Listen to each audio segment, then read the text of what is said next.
ఏంటి మాతృశ్రీ నగర్ చంద్రబాబు గారి సెలబ్రేషన్స్ ఏంటి అసలు? తెలంగాణ రాష్ట్రంలో మాదాపూర్ డిస్ట్రిక్ట్లో మాతృశ్రీ నగర్ నుంచి మేమందరం ఉన్నాము. ఈరోజు అందరికీ తెలుగు ప్రజలందరికీ పండుగ రోజు. ఈ ఎన్డీఏ కూటమి బీజేపీ, జనసేన, తెలుగుదేశం పార్టీ 2 దశాబ్దాల పాటు మనం తెలుగు రాష్ట్రాల్లో అద్భుతమైన పరిపాలన ఇచ్చింది. రాబోయే రోజుల్లో కూడా తెలంగాణ రాష్ట్రంలో కూడా తెలుగుదేశం జెండా ఎగరేస్తాము.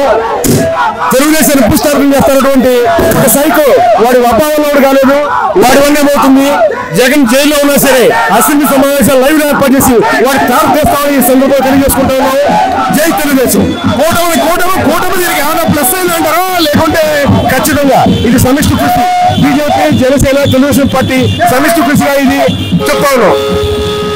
ఇంకా కూటమి మరి దీనికి పనిచేసిందంటారా? మరి జనసేన పవన్ కళ్యాణ్ అంతవరకు చేస్తారంట. ఖచ్చితంగా మిత్రపక్షాలు ఏవైతే ఉన్నాయో మనందరూ కలిసి అందరికీ సమగౌరవం ఇచ్చి అందరిని ముందుకు తీసుకెళ్తాడు. బాబు గారు అందరినీ సమన్వయం చేస్తారని చెప్పి కోరుకుంటా ఉన్నాం. బీజేపీ ఎంతవరకు సహకరించిందంటారో? ఎన్డీఏ మీద మీ ఉద్దేశం ఏంటి? ఖచ్చితంగా బీజేపీ లాస్ట్ సహకరించిన ఈ రోజు తెలుగుదేశం పార్టీ మీద ఆధారపడాల్సి వచ్చింది. ఖచ్చితంగా బీజేపీ రాబోయే రోజుల్లో కూడా బీజేపీ సంపూర్ణ సహకారం అందించి మన తెలుగు రాష్ట్రాలని అత్యున్నత స్థాయిలో నిలుపుతుందని ఆశ వ్యక్తం చేస్తున్నాం. మాతృశ్రీ సెలబ్రేషన్స్ ఎంత గ్రాండ్ గా చేస్తున్నారు, దీని అంతటికీ కారణం ఖచ్చితంగా చంద్రబాబు నాయుడు గారు నాయకత్వం కోసం మేము అందరూ ముందుకు వచ్చాం. సో మీ అందరూ మాట ఏంటంటే